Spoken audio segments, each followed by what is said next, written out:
Hi, everybody. Happy Wednesday. Welcome to Adobe Live. I'm Jack Sorokin. I'm going to be your host. I'm a photographer over in Brooklyn, New York. But we're here today with Ashlyn Mondoux. She's in Toronto, and Yes. I'm going to let her introduce herself. Awesome. Hi everyone. Happy Wednesday. I'm super excited to be sharing some space with you this afternoon or morning, or night. I don't know. For me, it's early afternoon. My name is Ashlyn, and I am a wedding and portrait photographer based in Ontario, Canada. Though I do feel very lucky to say that my work has taken me to some pretty awesome places to capture moments for others. I think one of my signatures is the creative shoots that I do with couples, whether it's for their engagement or a just because shoot. For those, I frequently incorporate set design, elements of surrealism, and some bold colors. And with what I'm working on today, you'll get to see all three. Hey, Ashlyn, can Yeah. you pull up some of that work for us so we can see it? Yeah, for sure. Awesome. Okay, so today this is the main image that we're starting with. So let's see. Can we backtrack to how the shoot started? Yeah, absolutely. So, it looks like you have some TVs here and stuff. Is this like a more creative concept idea? Yeah, so I don't know, something I love doing with couples is just creating, like using as much imagination as we can to kind of create a world. And I also love the idea of, I always love the look of vignettes. So kind of creating this small world with, and against some empty space. I don't know why. I think that's just like what my eye gravitates towards, but yeah, that's what I enjoy most. Most of the time, I do have to start with a sketch. I feel like I have a really strong like visual that will pop into my head. Do you Um, sketch on paper, digitally? Like, how does this happen? so I've kind of I used to do it all on paper.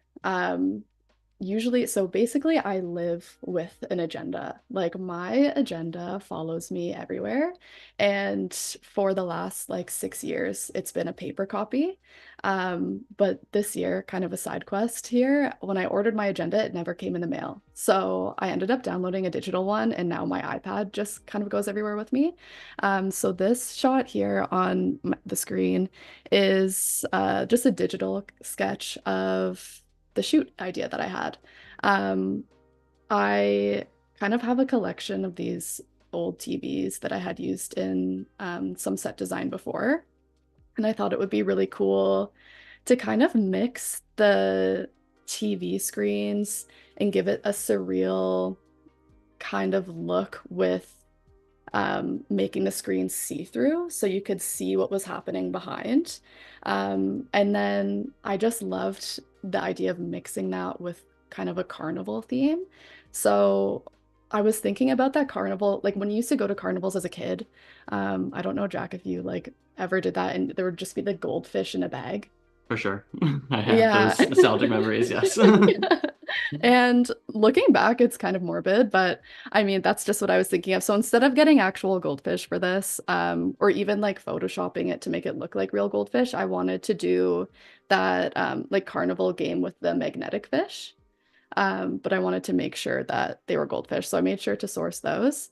Um, and then have it so it looked like the couple was almost in the middle of this carnival fishing game among Cool. these TVs. Cool. Yeah. So after you sketched it, what comes after that before you're actually shooting in a studio?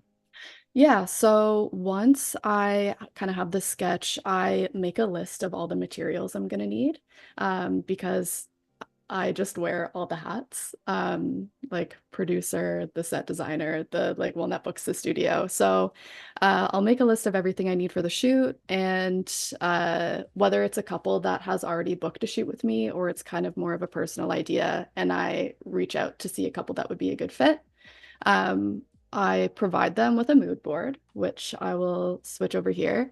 So the mood board, I always want to give people a sense of the color palette. an idea of what to wear for wardrobe. I feel like I learned it the hard way, not providing those things. And the couples might have shown up in an outfit that was like, this is not the vibe. But so now I make sure to provide that. And then just on the right side here is just a general idea of what I'm hoping the feeling of the shoot will be. So I really wanted to make sure we got this garland, just the idea of some bright and punchy colors. The stack of TVs, of course, will be incorporated, and the idea of the goldfish. I love it. I love it. We have Thank some you. people in our chat, so I just wanted to call them out. So we have Cool. Alejandro, we have General Kenobi is here. Robert and Jack Watson just want to say thank you for joining us. I think we're gonna get into your photography now, into the shoot itself. Yes, absolutely. Cool. Hi guys. Um, so we did the shoot. It was awesome. The reason why I'm so passionate about making sure there's time to talk about the process leading up is that when the shoot actually comes around, I think I spent like 25 minutes taking the photos, and it feels like you're doing something wrong. Like I felt I was like, so this is it? Like we're just gonna pack up now because of all the lead up. So it's really important to make sure your planning goes well. But I can definitely relate to that as a photographer. I feel like sometimes I'm surprised how quickly it can happen, but I that's all know. that like brainstorming that you're doing and sketching and coming with the idea beforehand. It's true. It's making sure that you put the value in all the prep work that you did beforehand and not just when the camera is in your hand. But yeah, hard to get to that. Okay, so we did the shoot. I narrowed it down to 14 selects. So compared to the sketch, I always love when things kind of come in pretty close. We had three that I really liked. So we went from this one, this pose, or this pose. Um, Initially, I loved this one, but I opted for the one where our lovely Bree, this is Bree and Joe, Bree was looking at the camera. I just felt like it was a little bit more impactful. And so we're working in Lightroom here. This is where you're bringing your images initially and processing them, or sort of what happens in Lightroom versus Photoshop for you in this? Yeah, so Lightroom, is actually the capabilities are awesome. I would say most of my editing in Lightroom, and I actually do it mostly on my iPad. I love the feeling of just using the Apple Pencil. It just feels very intuitive and making those like micro adjustments. I feel like when you use a mouse for a long period of time, it's just not super comfy. Photoshop would be for like any like compositions or like for example, we're going to be replacing the screen, so kind of just like object removal. But for Um, general like oh, as we have a comment, Key says that it looks a bit like it's in the 80s. okay, Your yeah, set, we which I love agree, it. like the retro TVs, the sort of like cut Hmm. off T. Yeah, I see it. I Yeah, I love that. I mean the TVs I feel like really lend itself to that feeling. And even just the idea, I feel like a carnival for some reason, they still happen, but they're just nostalgic for some, like carnivals are just naturally nostalgic. It take you back in time. They really do. They feel like you go to one and it's like a fever dream. Um, yeah, but this was the shoot or the shot that we will be working with. Cool. Perhaps if we have time after, it ended up being like a couple different poses that we tried after we got the main one. Um, but You were we'll going start. for the one that you were sketching first. Yeah, Thing. so once we got that, okay, that actually took like 10 minutes. So once we were done that, it was like, hey, this is crazy. We have to make sure we use this studio time. Um, yeah, and we got a couple other options. So I think that I'll just bring it up in Photoshop then. Oh wait, sorry. Okay, so once we're in Lightroom, I like to do a little bit of a rough edit with the colors. Mhm. I don't know if this makes sense or not, but once it's in Photoshop, I like feeling like I'm editing something where I like where it's sitting, not like a raw image. Sure. Um, And an awesome feature of Lightroom is the ability that like it saves your versions. So I did reset it. And let's see if this, oh, perfect. Okay, Oh so yeah. this was Okay. where I did some just adjustments with the color, kind of made it a bit more punchy, a bit more, I don't know, like contrasty. Hmm. And that is the version that we are going to pull into Photoshop. Do you feel like you lean towards like warmer colors or cooler tones? Like, do you have a preference, or is it just by the image? Is it inspired by the shoot? Like, I think, okay, so I think I have a little bit of warm color PTSD because as a wedding photographer, I feel like it was really popular like 5 years ago to make everything gold. hmm. And which I love that. The galleries are beautiful, they're great, but it was a little bit, now I feel like I'm going in the opposite direction. Yeah, I want to make sure things are at least neutral. And then I've been really liking kind of moving towards like a green, a little bit of a green hue. cool. I feel like that gives it kind of like a filmy, I don't know, Yeah, maybe yeah, I like nostalgia. Maybe yeah. I don't know, I'm realizing this. A Yeah, lot so I of think those like disposable cameras and like 35 millimeter film formats, they have a lot of green tones in them for sure. yeah, yeah, and I don't yeah, so I think I like the look of that. That's where the first adjustments kind of got us was a bit more in that green kind of world. Hmm. Um, so pulling it into Photoshop, the first thing I wanted to do was to get these screens cleared up. So what I did here, and to get rid of the screens, I wish that I always want there to be just this like instantaneously easy way, and I'm sure there will be in no time, but to get it super exact, I just use the pen tool. So I'll do just one as an example. I have kind of pre-done this a little bit already, but It's amazing. I remember learning to use the pen tool in high school in oh like my God. my like Yeah. Photoshop class or whatever they had, Yes, and being like, this is such an archaic tool, and I'm still using it because it's so precise and it it's useful is. sometimes. Yeah, and that it's so funny because every time I use the pen tool, I just think about grade 12, because that's where I learned it. But I feel like it was a really valuable tool to learn about just because of yeah, how precise and how exact it can be. Okay. So for example, why don't we just do like a tough one just so we can see the pen tool. Um, so we'll start just on this line here. And the pen tool is great because you can do all these super custom curves if you need them.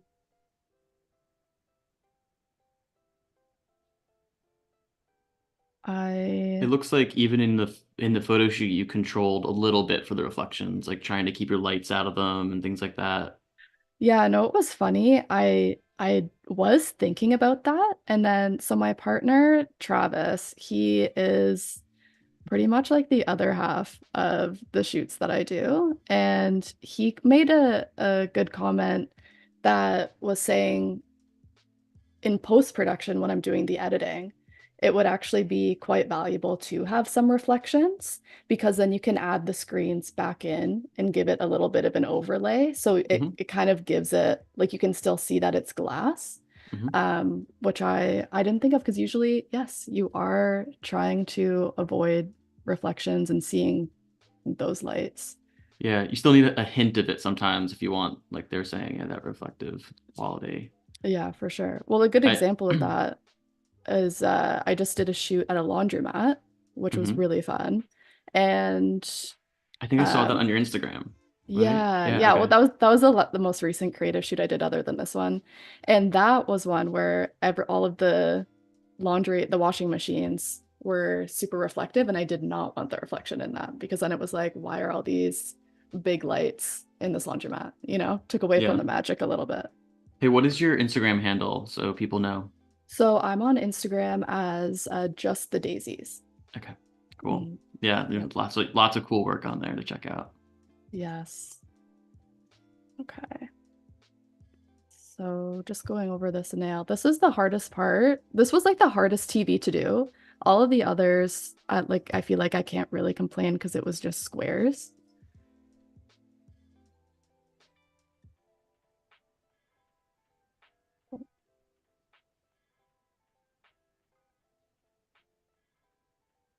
Jack, what's your photography niche? What do you most like working on? I also do like people, like portraits and things, a lot of Fantastic. advertising and stuff. So I was gonna say I had a job, a very boring job that required Okay. me to do a lot of the reflective stuff that you're doing with the overlay. Like Okay. that same idea, I had to take billboards that I photographed billboards in Boston that did not have the advertising they were Oh, supposed to have. They had other people's okay. advertising, and then I photographed them. Then I also had to like digitally impose my clients' images onto it. And Okay. some of them, they're billboards, but some of them aren't paper. They're like digital screens and things. So they have natural reflections. And that was a really hard thing to like figure out, kind of what you were just talking about, to like not have it be distracting Mm-hmm. and be and to show what I wanted to show, but also still appear to have a layer of glass on it. So that was a new a new skill I had to learn on the fly, to be honest. Yeah. Yeah.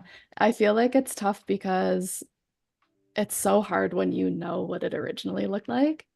I feel like it's really hard to master um looking at something and being like, yeah, that looks realistic because to you, you'll always see how it started.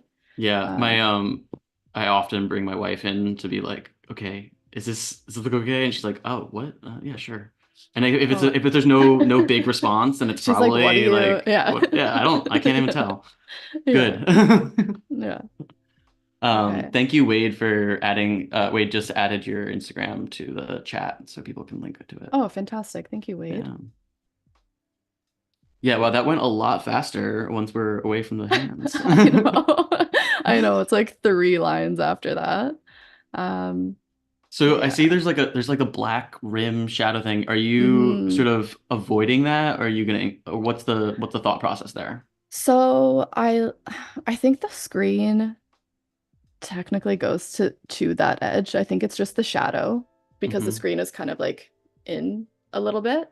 Yeah, But I like leaving a bit of a curve just because I feel like that lends itself to like the TV, just giving the illusion of the TV screen. yeah, I did do a first pass of a couple screens, and I felt like when you did it exactly as the square, it kind of just almost looked even more artificial. Like it looked like you were just kind of pasting like a piece of yeah, square paper over yeah. it. Because So these almost this, have like even like the line is almost a little fuzzy, like it's a you said a shadow or something. yeah, Yeah. yeah, yeah. And the TV screen itself, when you're looking from the side, it's like, what's the Okay, word? they kind of Convex? oh, Yeah. I don't Like know. I think convex is I right. I think it's because don't. there's concave and I think Yes. it's convex, yeah. Yeah. And so I think when you kind of round the edges like that too, it just all helps with that. Yeah.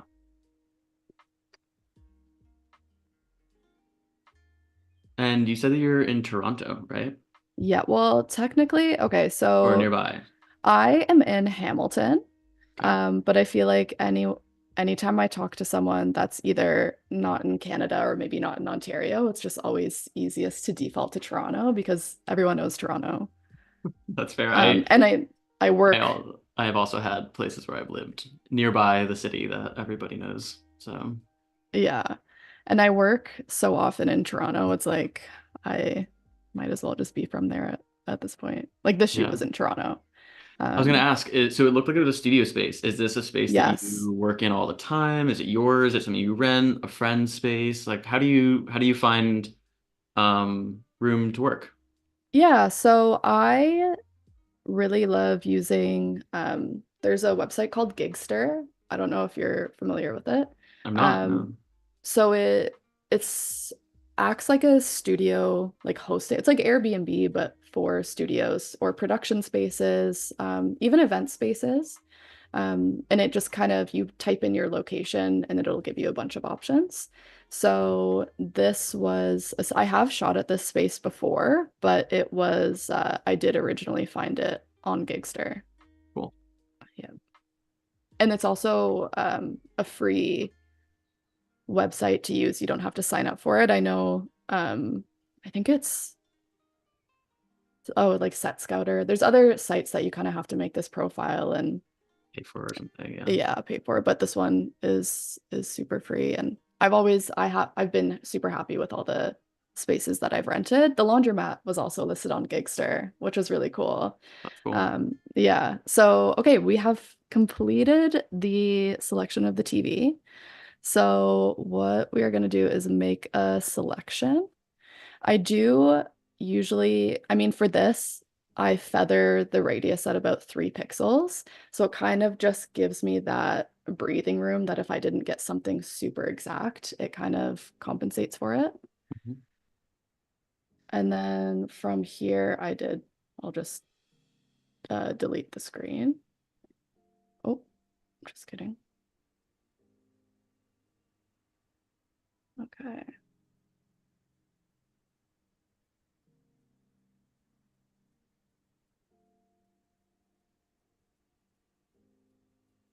Okay. So what is on right now? But I still see it. Maybe the background one. Oh, there we go. Yeah, Okay. there we go. So now you can see that we did just go ahead and delete that screen, and then I'll zoom in so you can see the exact selection. No, it Which looks pretty I think, clean. yeah, I think turned out, I was pretty impressed with myself, if I'm Yeah. if I'm being honest. So it's really cool because you can still see on like right on her hand, you still get some of that shadow, which was really just the gray of the screen being off. But now that it's just feathered a little bit, it does kind of look like the shadow her hand would have cast if it was on the TV.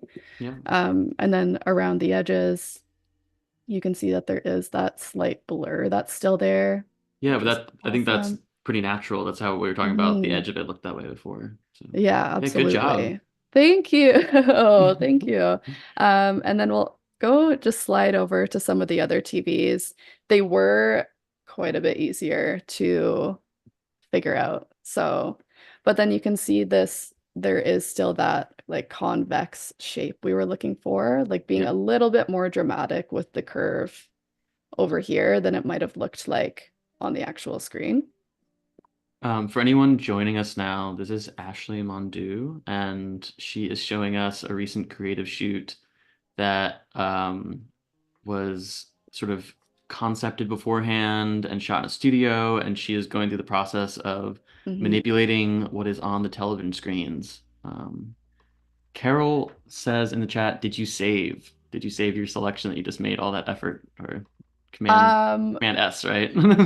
oh yes, yeah, of course. Yeah. And then we also have yeah, so I have the original image as a copy too, and that will come into play later because we do want to keep a copy of the screens. Right. To kind of go back over after. But just really quickly, so here's the progress so far. This is kind of the shot we ended up with, if anyone is just joining, and then this was our sketch. So I thought it was pretty good so far. And then what we're gonna do is mix either the goldfish and then just some TVs that just have static on them because I thought it would be cool to kind of um, give that vibe of like some of the TV, like what are they? Are they aquariums? Are they TVs? Like what are we Hmm. working with here? True surrealism because it's going both ways at once. Yeah, yeah, for sure. So now that we have all the TV screens ready to go, the next thing that we did is start on the fish screens. So because of I wanted to see through. So instead of it just being like an aquarium, I wanted to these TVs that are in front of them see the person behind. So what Mm. we did on the shoot is I tried to stay as practical as we could. And that would be so Joe and Brie are here. So just hopping back over to Lightroom quickly. Once I got the initial shoot of all of the TVs, I started replacing the TVs with the aquarium. Um, Cool. so for the TVs that I knew I wanted to replace the screen with the fish, I would place it in the same area. Did you keep your camera on a tripod for this? I did. And that felt actually quite freeing because like that was another reason why I was like, it's over already because I wasn't even holding the camera for this main shot. It was like my hands were free. It was on a tripod. Yeah, super easy. So then as you can see, just kind of a little, So you're doing one aquarium at a time to sort of just yeah, replace a TV, take a shot, go back and do it yeah, again. so I ordered what like I found the aquarium off of Amazon. Yeah, And they're like quite expensive. So I can I imagine. yeah, I unfortunately couldn't do them all at the same time. I wish I could. That would have been awesome. Also, Um maybe precarious, like stacking glass true, aquariums on true. top of each other with water in them. And I don't know. Yeah, true. Luckily like I own the TV, so I was like that if anything happens, at least I'm not gonna have like a panic attack over it. Yeah, so we just went through, I think that was, yeah, I think that was all of them. Oh, there's this one here too. So, do you bring each one of these images into Photoshop and then take this little part of it, is the idea? Yep. So Okay. the next step that I did is, for example, let's see what screen will work on. We'll go back to Photoshop. But I had uh, the fish TV here. So we'll go with the one down here. So that came from the last picture we just looked at where the TV, or sorry, it was this TV down here that got replaced by the fish tank. Brought it into Photoshop. And originally, when I thought about the idea, I wanted it to look like it was an actual aquarium, like an actual fish tank in the TV. But as I got to working on it, I went more in the direction of I wanted it to kind of emulate the look of an old TV screen. Um, yeah, so that's where we kind of took it. So for this was just the aquarium cut out of that photo.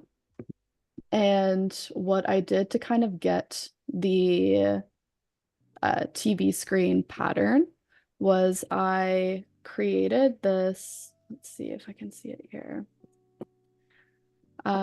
So I started a new document and I created this pattern, as you can see right here. Is this Um, something you play around with a lot, the effects and pattern overlays and things like that? when the shoot calls for Okay. it, I feel like I honestly move more towards doing things super practical, but I really like challenging myself to on how I think about a shoot because the possibilities really are endless when you like can widen your horizon on like how you can accomplish a look. And I think this was a good example of that because typically, like in my head, it was as simple as just replacing the TV screens with these fish tanks. And when you do, it was just, there was so much missing when you Mhm. just like slap this photo onto it. So yeah, the TV effect was really cool. So I made this red, green, and blue rectangle, and then put another white rectangle in the middle of all of them to kind of get a little bit of like a light effect. And then for this layer with the fish tank, we just added a pattern overlay. I set the blend mode to linear dodge. I felt like when I was going through them, this kind of gave it, I'll zoom in a ton. So then when you zoom in, like you can see that it's just like an RGB TV Yeah. screen. Um, Yeah, it yeah. feels old and kind of real and terrible and all those things at once. So. Yeah, yeah, exactly. Awesome. So once I had that added, messed around with the opacity and the scale. So when you kind of, I ended up at a 35% scale, but when you move it up, you can see the pattern Hmm. just gets bigger, you can scale it down super small. I felt like 35 felt right with the size of the TV screen to the size of Mhm. the pattern. Opacity was 28. Again, you can kind of mess around with that. And you're But just kind of going off of your sensibilities from like the sense of your memory of what these things are, or what sort of aesthetically is working in the image. Like, is it a balance between those? I mean, these are, I feel like these probably aren't like numbers that you like have locked in already, and you're like, it's going to be no, 50%, you no, know? definitely not. Yeah, it is kind of what you're saying. It's funny how much sometimes I can just be relying on memory and then be like, maybe I should look that up and be sure. But yeah, it's typically a mix of like mostly the feeling and then do some research to make sure that what I'm making isn't like super off or super not realistic. Hmm. So that was the TV pattern. Um, What are the fish in there? They look like they're made of clay or something. so I when I was looking for the carnival fish, they have these packs of like super multicolored, like hot pink fish, like neon green. And I was just really set on that idea of like the goldfish in a bag that you got. Hmm. So you know what? I feel like there is a niche of people that just make fake aquariums, which I feel like is great because there's no upkeep involved with like feeding fish, but there is a big like market for artificial fish. And that was just a pack that I found. Wow, Yeah. that's awesome. They just feel like, yeah, quintessential orange goldfish looking guys. I Yeah. don't know. One difference that I'll note I kind of forgot to touch on in Lightroom. So you can see that the fish also floated. Mm, yeah. So I stuck some in the seaweed and then to get kind of varying heights. But what I would do to ultimately get this fish tank is find one of the raw photos that I had where you could see fully see a fish, um, select that and copy it to Gotcha. this layer and kind of make a few copies of them at varying sizes and heights to fill out the aquarium a little bit more. So that I guess was another thing that we did in post and not Yeah. practically. That's always happening on photo shoots. I feel like you have all the planning, like try as much as possible to get everything you could possibly need in order, Yep. and then turns out the fish float, you know? I know, right?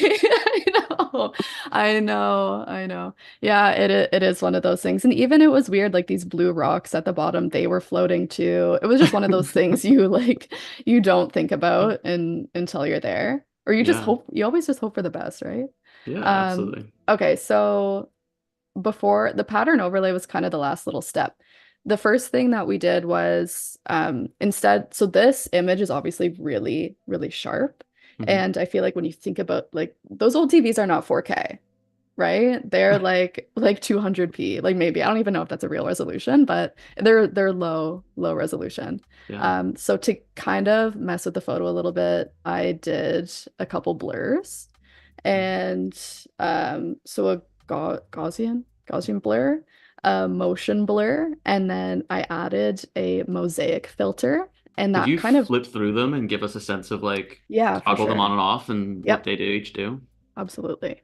So this was the original image, and I know it makes it anyway, it'll all come together, but this is the original image. Hmm. The first filter was the Gaussian blur. So it gave it that little bit of softness, took the sharpness away, a little bit of a motion blur, which also helped with the idea that, like, I'd hope you would think that these fish are like moving through, whether they're TV fish or the aquarium fish, whatever. And then finally, the mosaic filter, which you just find in filter and pixelate, if anyone wanted to know. And it gives it that like TV screen, like pixelated feel. And Hmm. then lastly, when you add the pattern overlay, that was where we ended. Yeah, I see it. Yeah.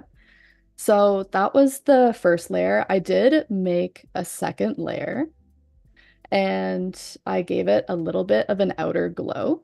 So I'll take that off, take this off. Um, oh, I guess I should show the layer. So the gradient overlay was really cool because you could should I Mm. put that?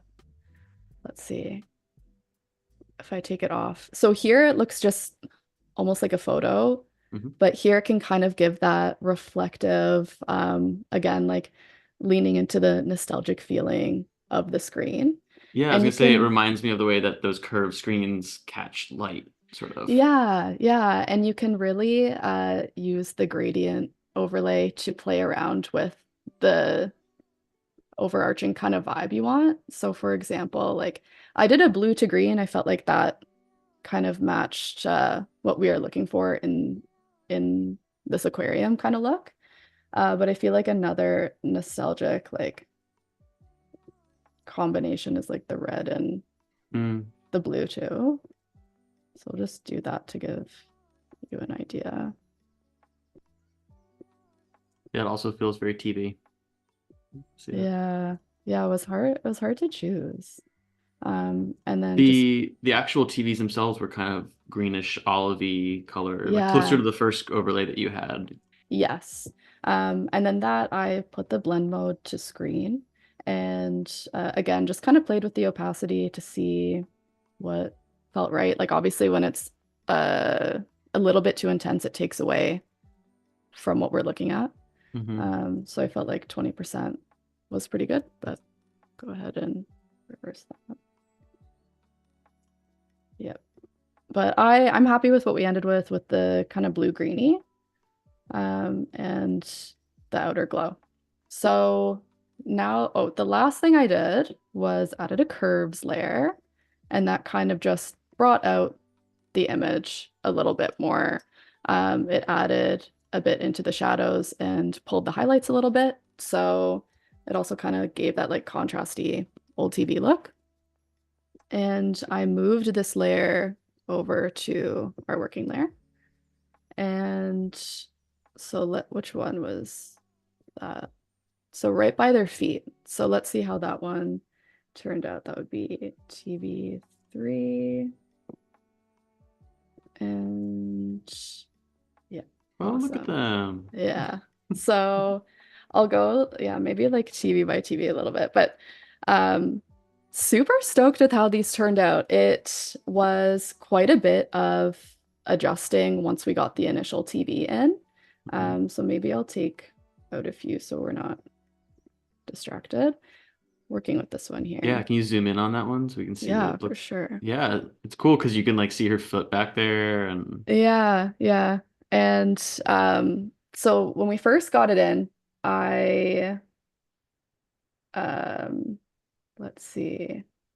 So something that I learned recently but has been very valuable to kind of prevent destructive editing is to make items into smart objects.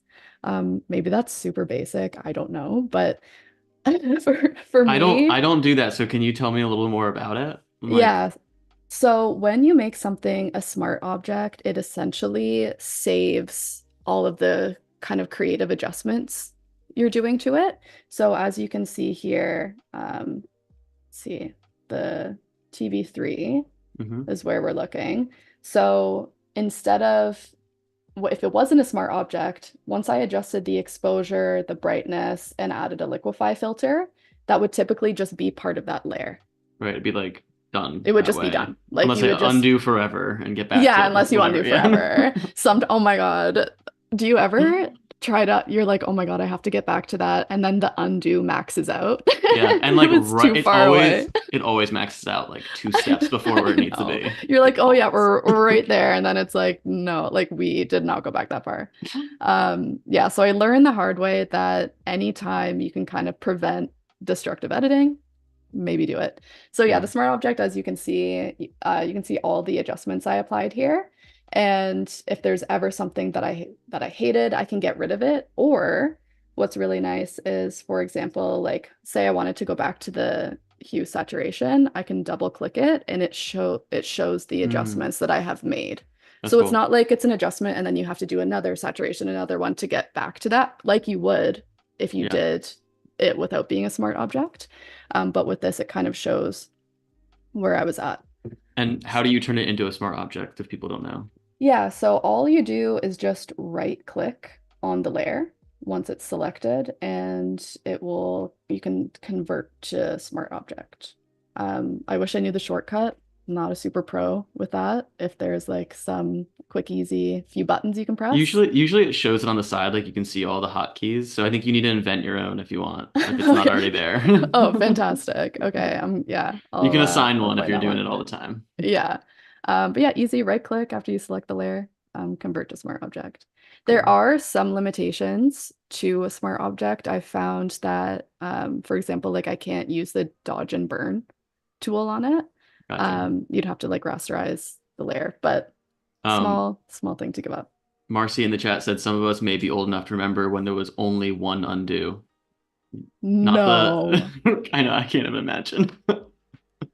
You guys are built different. They're stronger than us. They're stronger than I could ever be. One undo, One undo. Wow. you had to That's be really, like, really confident about your work. I could yeah. not, my crippling anxiety could never do that. Okay, back to this TV. Okay, so something that I really wasn't happy with, if we're looking at it here, TV3. So I'm taking this Liquify filter off. And Oh wow, okay. yeah, so when I initially put the screen on, I really wasn't happy with the fact that it just felt really flat to me. Yeah. And It the was edges aren't meeting it as well, right? Yeah, well, I had the edges. So let's just do it. For example, that's fine. So I did have it set Okay. so the edges were taken care of. Um, sure. But I don't know, maybe I was overthinking it. I just felt like it was just there was something missing. There was something missing. And what I felt like it was is that it looked a little bit too flat, where, as we talked about, those TV screens are convex. You can kind of get that sense around the edges because we made sure when we cut the screens out to keep it like that. But I just felt like the fish should almost be a little bit distorted. Mm-hmm. So what we did was we went to filter. Oh, sorry. Just putting the filter back on. Okay. Filter and then distort. Or no, just kidding. Are you looking for Liquify? It's at Yeah. the very, very top. Okay, because I just used it. Okay, Yeah. so It's also sometimes in the middle there, underneath the lens correction. oh yeah, it's right here. Okay, perfect. So we clicked on Liquify. Hopefully my computer can like handle everything going on. Okay, perfect. And then you'll see here that we did pull the edges. So it did kind of give it a little bit of distortion, nothing crazy. It still looks like the photo that we were working with, but a little bit more rounded. So with the Liquify tool, there's a few different things that you can do. So there's a couple different warps, smoothing, twirl, pucker, but we used the bloat tool. So it kind of like brings everything forward. And as I'm experimenting with it, I kind of found that when you set the brush size to larger than your object, it Mhm. gives it an even, um, like subtle effect, Yeah. where if you do it like the size of your object or smaller, it was just not, it was too center Mm-hmm. heavy. Um, It looks like you're also keeping the object in the center of the brush too. Exactly. Yeah. Yeah. To make sure everything was super even because if the TV was perhaps set at a different angle, that might have been different, like turned on a 45, but because we were looking straight on, Hmm. I wanted to make sure that it stayed. So that was how the Liquify filter kind of helped that. So as you can see, the difference just toggle on and off. Oh yeah. Yeah, it did give just a little bit more like coming at you of a Hmm. vibe. And then the last little things that I kind of messed around with. So ultimately, these TVs felt like to get them into a place where I was really happy with was just a ton of little micro adjustments. So Well, you're here, like, it seems like you're adjusting the screen itself, you're adjusting what's in the screen, then you're adjusting the screen on the actual object, right? Like its relationship to the yes. photo itself. Yeah, exactly. So, and yeah, and thinking about all those things and then making sure you're like, oh, I hope this isn't like too bright. And you lose sight of Hmm. it. Like you with the billboards or me Yeah. with this, it's like you kind of become blind to it, which another little pro tip I would say is make sure you take breaks. Yes. Because there's been times where I'll sit there and I'll edit for like 6 or 7 hours and then get up, finally have something to eat, like look at like the fresh air and come back and be like, what are these colors kind of vibe. Yeah. Do you, I find that happens to me, especially when I'm editing, like, I imagine if you're doing a wedding or engagement shoot or like big catalog, lots of pictures, you're toning them to kind of try and look Yeah. similar, and you're like, I don't Mm-hmm. even know what I'm looking Mm-hmm. at anymore. I know, Sorry, I my know. my cat's banging at the door, so I'm just gonna let him out. Go, buddy.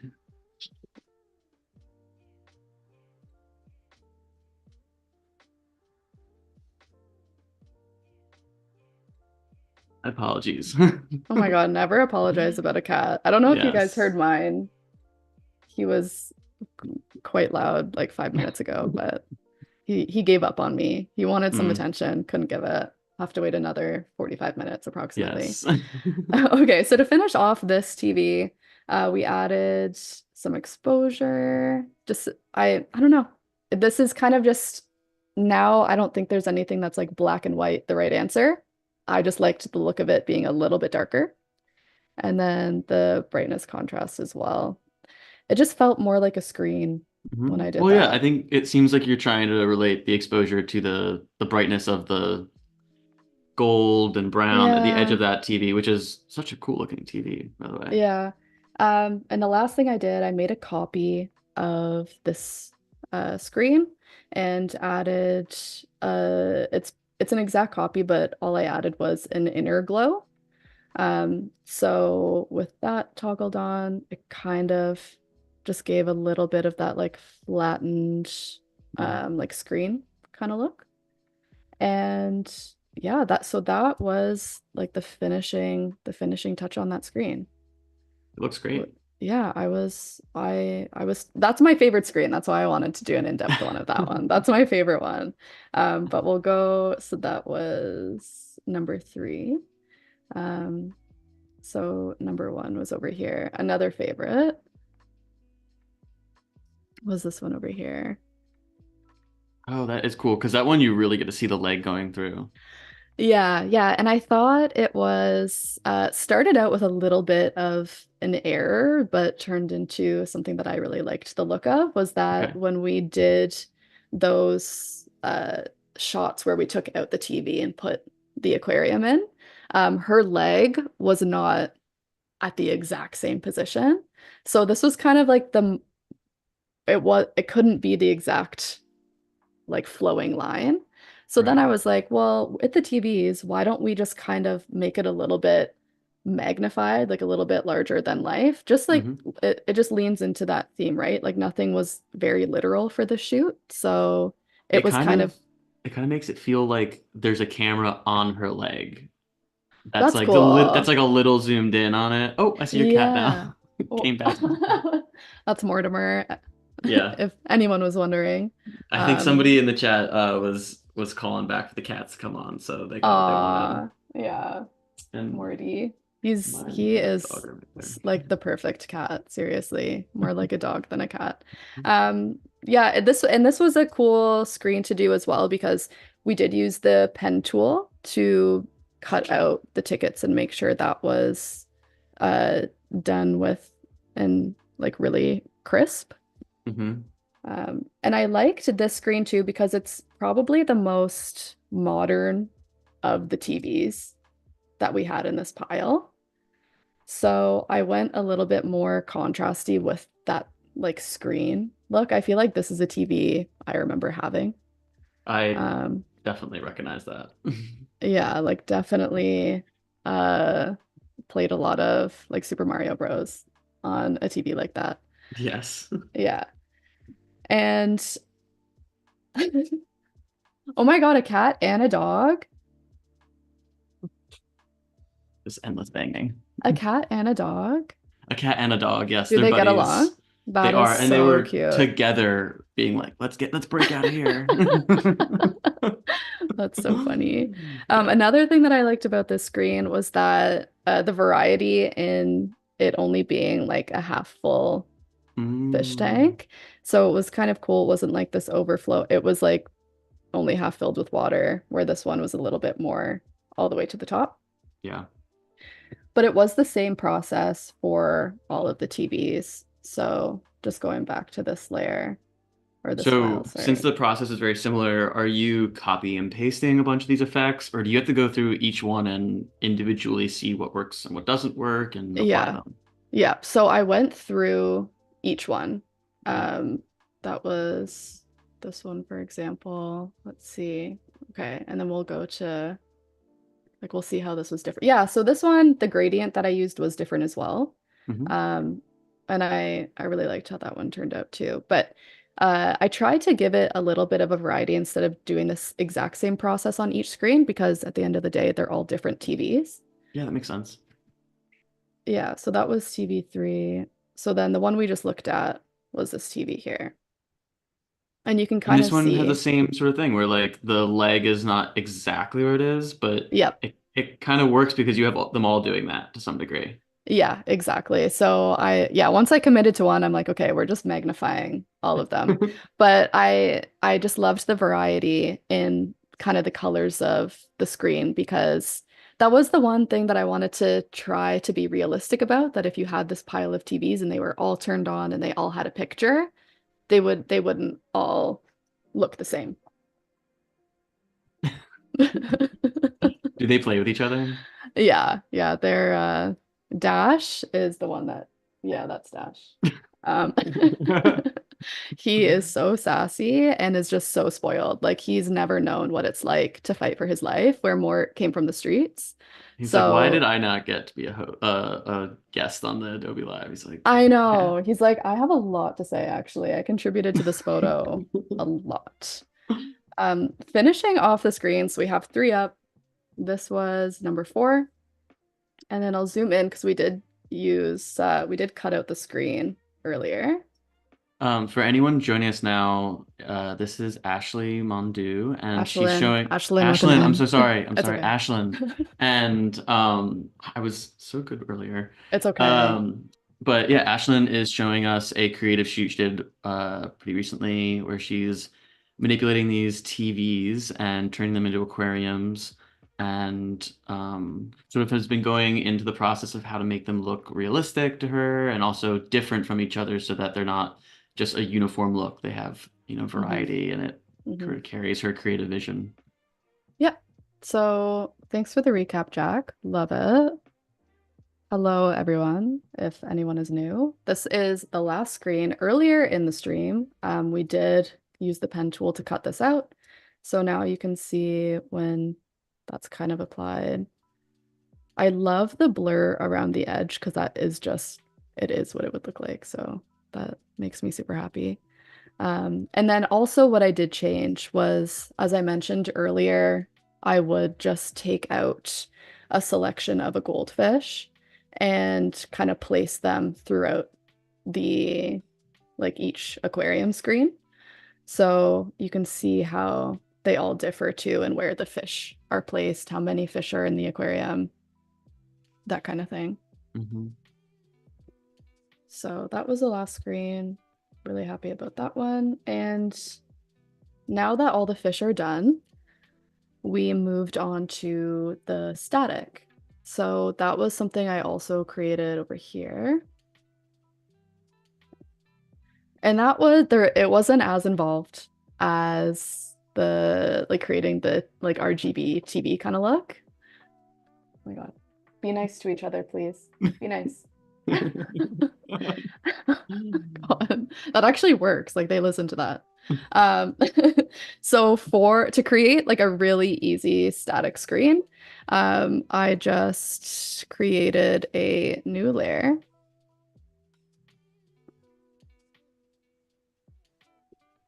and I filled it in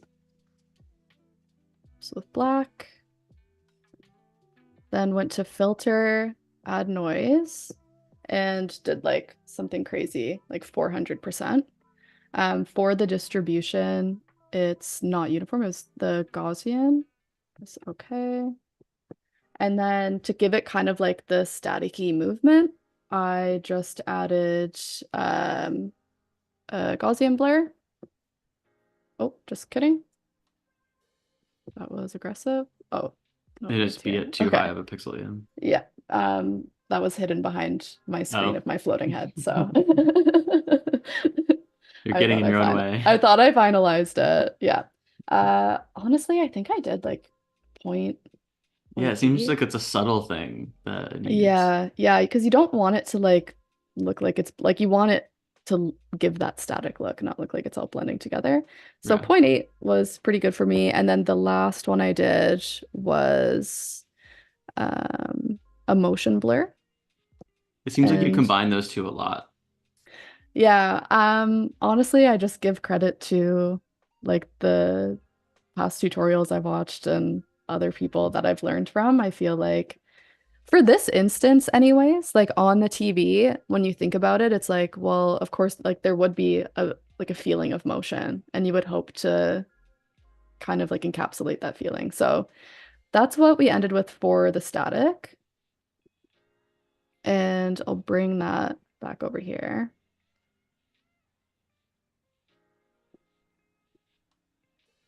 So we'll work a little bit one at a time too.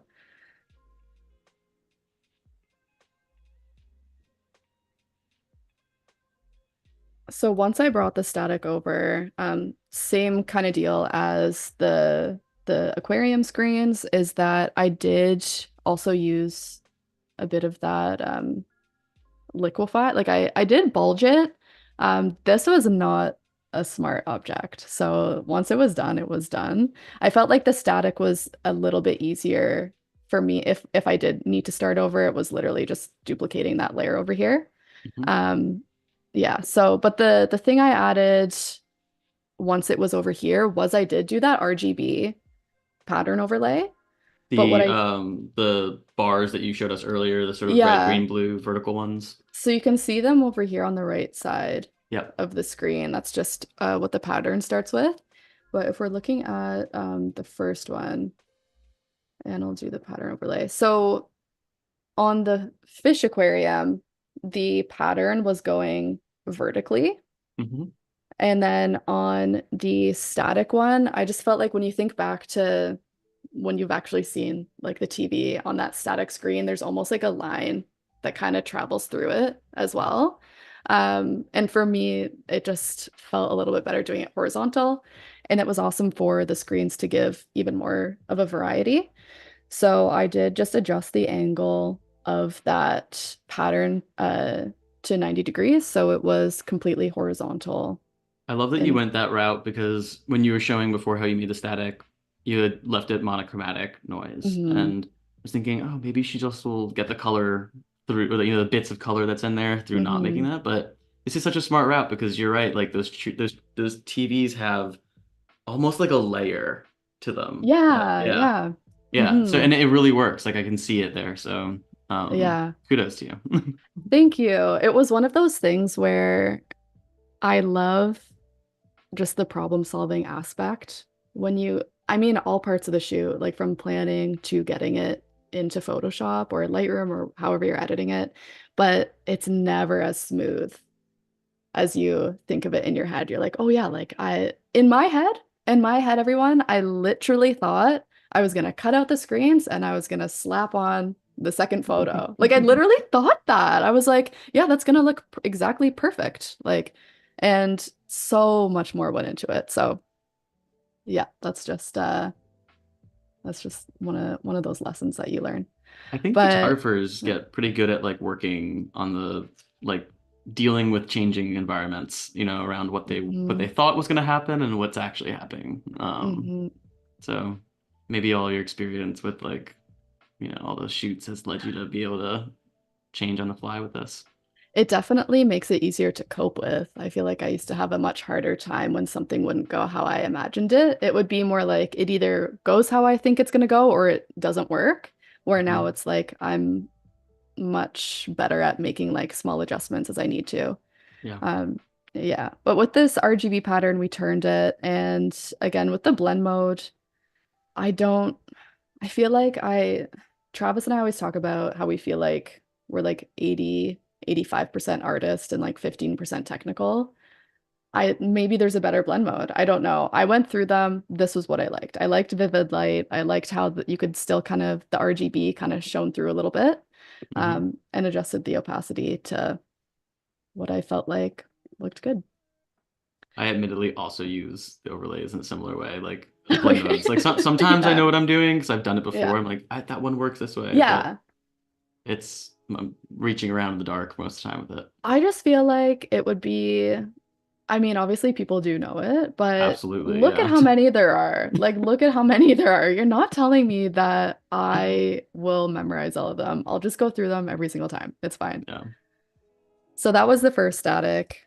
And then backing out, you can kind of see how the static interacts with the aquarium screens. It kind of gives that almost reinforces the fish aquarium screens as like being a TV feed.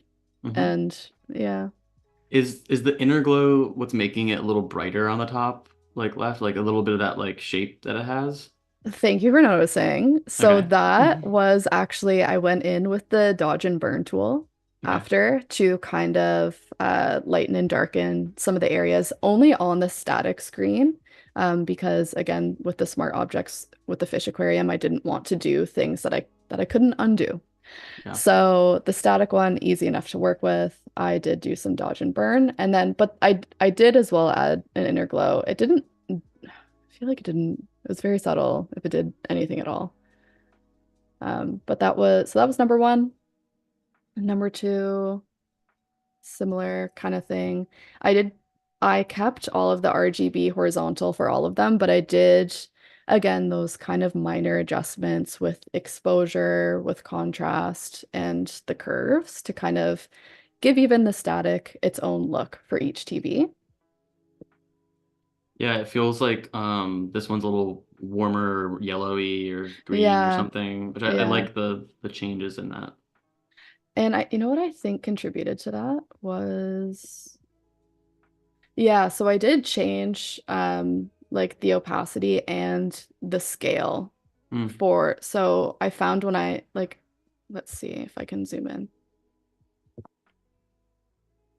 Like the colors show up differently at different, Yeah, yeah. so the lines and the colors show up differently if you Yeah. the like depending on how you Yeah, that looks like a TV that is on its way out.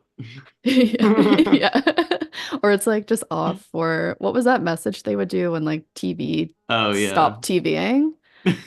Like I also can't believe that I was alive for, I mean, way side tangent, but I was alive for so much technological change. Like the TV just went off at some point. Yeah. They were just like, we're done. This And yeah. now that would never happen. Break time. Yeah. Go to bed. My phone does not tell me to, well, my phone does tell me to go to bed actually. I was just gonna So say it's definitely telling you to go to bed, you just ignore it. yeah. Static 3. So this one was cool because I felt like when I messed with the scale of it, oh, I guess when you zoom in, it kind of changes it. But there was this, like, you can see the red lines a little bit more. I made Hmm. it a little bit bigger. And there's a Um, dark sort of band as well, diagonal yes, so looking. that is our dodge and burn action.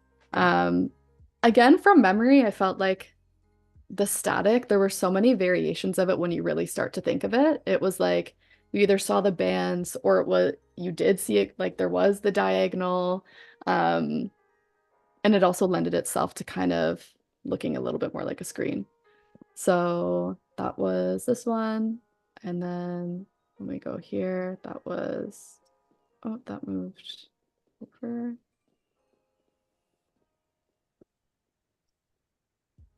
Make sure that's at the end. Perfect. So now that we kind of put all the static in. I have a thing where I zoom out on photos to Mm, get a sense of, I don't know, I feel like when I look at it smaller, I can like see if things look cohesive or not. mhm. So that's where we're I sitting. I do that all the time with a painting. I'll like have to step back from a painting to be like, what Yeah, is it? What's the whole thing happening I here? know. And it's this weird, uh, what do they call that? Where I feel like when I zoom it out, I can see more, Mm, which obviously like shouldn't like it shouldn't be like that. yeah. Um, okay, so I think that's where, okay, so now that we have the initial screens placed, the filters are on, it's kind of in a place where I like. I did add the screens back in. So right now they're toggled off, but so this is what it looks like without, and then when I put them back on, Oh, cool. Okay. that's what they That look like. really gave them more of that glassy look and darkened them a bit. Exactly. So one of the things that changes, I'll toggle it off. This TV specifically, I think, got the best case of it. Where earlier we were talking about trying to move the lights out of the reflection. Hmm. When you add the screens back in, you do get, there was that reflection on the TV screen here. Yeah, but your light is like indescript and Yeah, enough that yeah. it's like, oh, it's a lamp in the room or whatever it is, or the sun, so Yeah, for sure. So I loved that was just like one of those happy accidents that I added it back in and I was like, "Oh my God, I love the look that it ended up giving it." hmm. So the screens are in again, just played with the opacity. I feel like this was something that it really would have depended on who was editing this photo. When we're going to blend mode, felt like hard light worked well. Opacity was around 37%. I'll be honest, maybe you can give me your opinion, Jack. Sure. I started at like my range was like 18 to maybe like Mm. 43. I think like they honestly they all look good somewhere in there, but the big difference that I see is they get very dark the more you bring them in, Mm-hmm. Mm-hmm. and then that either gets like a little too dark A for little too me. dark. Yeah. Although I will say my photography is very dark, so like I Yeah. kind of will lean towards that. Mm-hmm. Um, but I like them like a little on the brighter because A little brighter. they bring your eyes to them, you know. Yeah. Yeah, I agree. So we'll sit with like 23, I would say. That looks great. Thank you. Yeah, and then a nice little touch that I added was just these green like carnival tickets. I felt like they just gave some texture, kind of leaned more into the theme of reminding you of when you saw these like goldfish. Hmm. Um, yeah, so that was the biggest part. The next thing I did was added some adjustment layers just to kind of bring the photo together overall. Yeah. So Um, what was the first thing that you were noticing about it that you wanted to adjust? So when I first brought it in, it was just kind of doing that initial moving the colors a little bit more in the direction that I wanted them. So making those colors a bit more punchy. Um, and I've been recently, I love pulling the contrast out.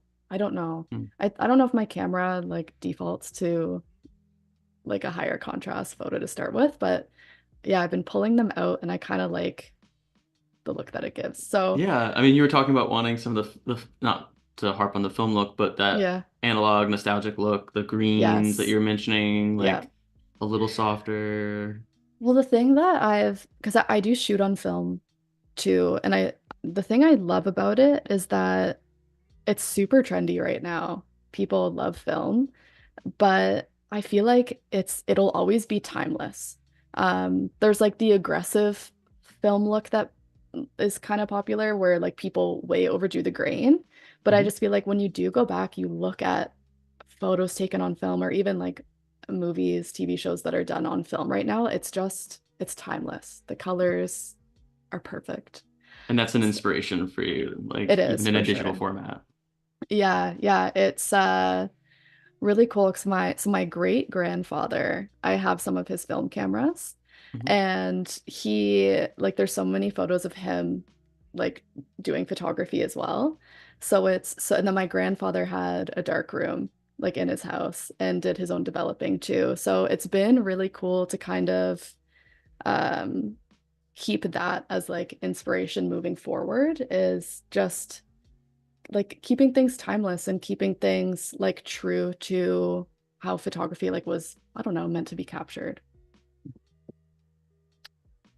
Okay, so our adjustment layers, I'll just go through one by one. Also, I keep zooming out just for my sake, but so the curves I think make the biggest difference. We are playing around with like highlight, shadows, midtones. Um, so that for me, like, I don't know, just that really started to pull everything together. I feel like Um, the midtones came up and it like got punchier and like something yeah. was is now catching my eye. Hold Yes, on. it felt a little bit flat here, and then the curves were adjusted, and all of a sudden things have shape and depth, and yeah, that I was really happy with that. Some of your Bright, carnival colors also came out with it. I feel like the yes, flags jumped. yes. Brightness, contrast, and then hue and saturation. I just love. I don't know. I feel like I can be saturation blind sometimes, but I just love pushing that as much as you can And with with hue it and not looking saturation, ridiculous. are you doing a global adjustment or are these like specific to a color that you're like, I want more of this one Mhm. or more of that one? Yep. So I was w when I do, I'll start with a global just and I'll do it ridiculous. Like I will pull it up to like 20 or 30 and just see what colors I like the best when Okay. they're like the punchiest. Yeah. And then I will go through like channel by channel. Because typically as soon as you do global saturation, like the skin tones are just I was gonna ask about madness. that. Yeah, because their skin tones got maintained really well. That's exactly what I was Yeah, going thank for. you. Yeah. That's something that was a result of my PTSD from the gold era of wedding Yes. photography was Yes. because no one was paying attention. No one was paying attention. I would make a gold gallery and everyone's skin is yellow. And I've learned from my mistakes. So We now all I'm do. like skin tones are the first thing that I pay attention to. I am right there Um, with you. That's what I'm thinking about color balance. It's skin yep. first and then everything else can Yes. come after. Mm-hmm. Mm-hmm. And then color balance. So this was a subtle change. Again, like we were talking about before, I do like that kind of moving towards that green kind of vibe. So Hmm. last thing we did, just tweaked it a little bit, And with take that, it you're away. going into shadows, midtones, highlights, or is it like what's Let's see. the Yeah, so that was like color midtone? balance, midtones, shadow. Yeah, I think it was the midtones that looked the Yeah. best there. Oh, and then the tiniest little Hmm. change to the highlights. But yeah, mostly midtones for to get the change it from pink to a little bit more green. Hmm. So that was our adjustment layer. Oh I my feel God, like something. your green look helps because it you got all those like dark green tickets and everything. Kind of it's Yes, yeah. all working together. Yes, it's all work. That's what I love to hear, Jack. That is what I love to hear. That is the goal. So the last thing I did on the main image was when I'm looking at it. So some so this last one was actually added. The last piece of garland. The original image, I felt like this is cool. It covers that vignette look that I talked about earlier, where it's just creating this little tiny world that exists for just these two people in this negative space, but something was just missing up here. Mm. So what I did was I grabbed the garland from this photo here. I tried using the generative fill, if I'm being honest, to start with to extend another piece of garland, Yeah. but I just feel like in this photo, it was never clear enough to kind of give it a good idea on what the next one should look like. So the options were Someone in uh Keys in the is asking a question of whether you ever use the new adjustment presets. Um, I'm not super familiar with them, but I guess you can I save your own presets for reuse. on Lightroom. Yeah, in Lightroom you Oh use my gosh. you save them all the time. Yeah. Yeah. Absolutely. Yeah. So while the versions tab is super helpful, where's one that I've edited? This is obviously not a finished photo, but Hmm. the presets tab, I'm worried if I click it, my computer's gonna freeze, but I'll It's do it okay. anyway. But you've created your own presets that like ones that your gold version versus yeah, Yes. Oh yeah. my gosh, yes. I have so I actually spent a few years.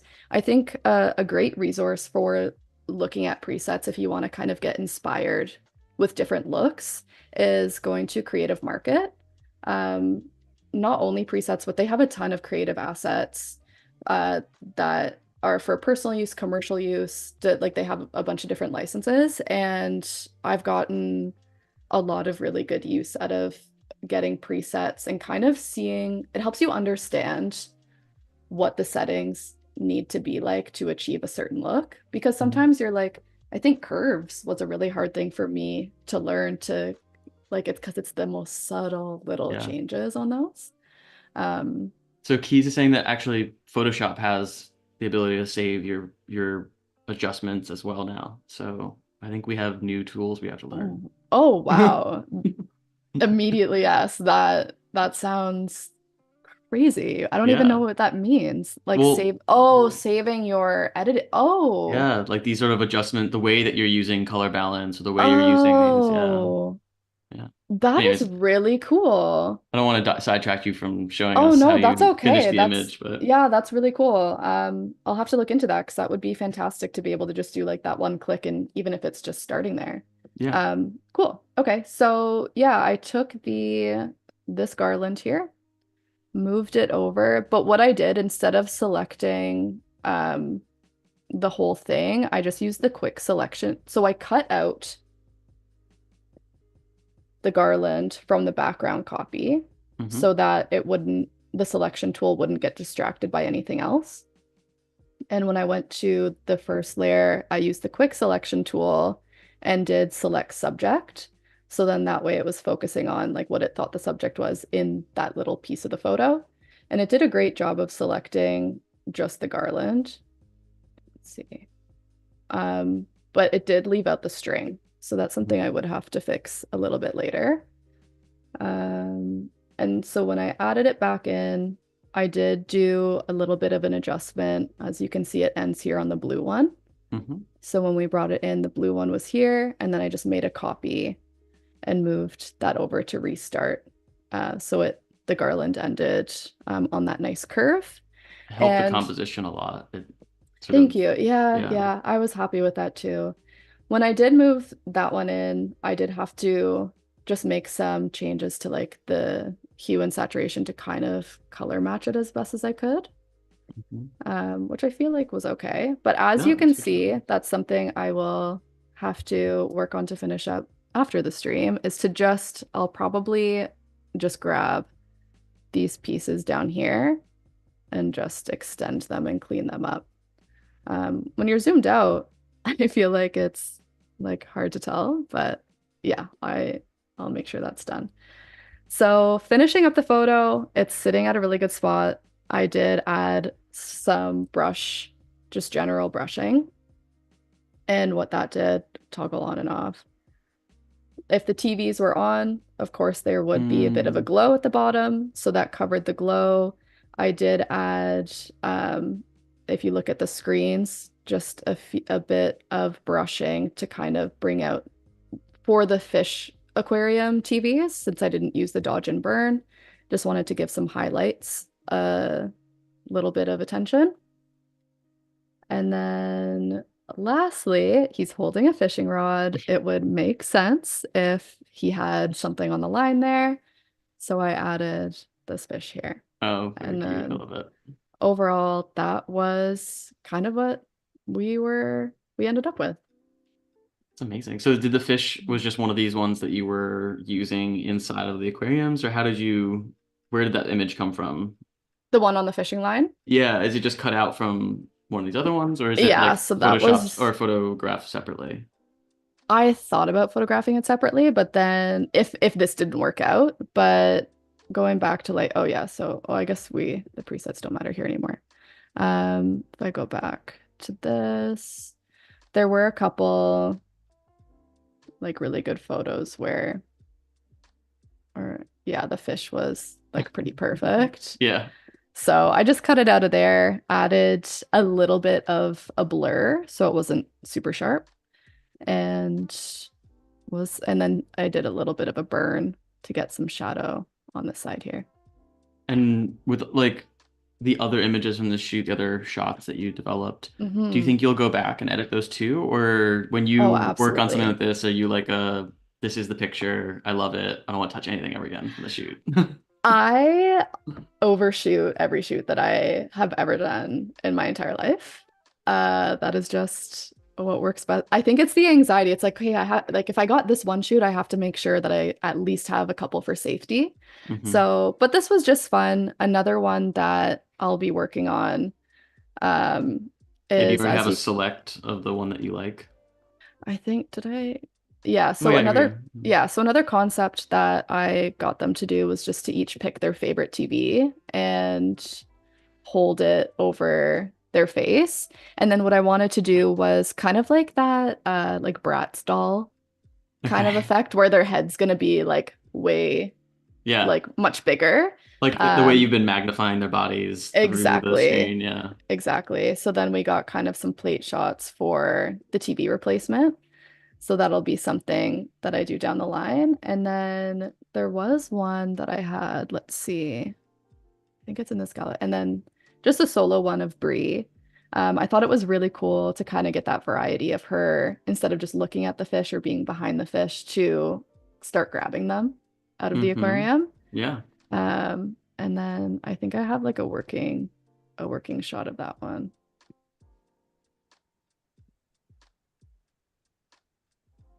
It looks like for all these you set up a tripod and then sort of had to like stick with it. Oh, look, all these extra flags. Yeah, so I did some just like safety shots, Yeah. or maybe it's on Photoshop. Regardless, yeah, I do have two more that I would like to work on, the solo shot of Brie and the one of them just holding the TVs over their faces. I would love to play around with the idea of just cutting them out, putting them onto just a blank canvas, and then using like those extra shots I took of the tickets, of the garland, and kind of playing with scale, maybe making it a little like collagey instead Mhm. of like a grounded image. Yeah. I think that would be kind of a cool thing to experiment with too.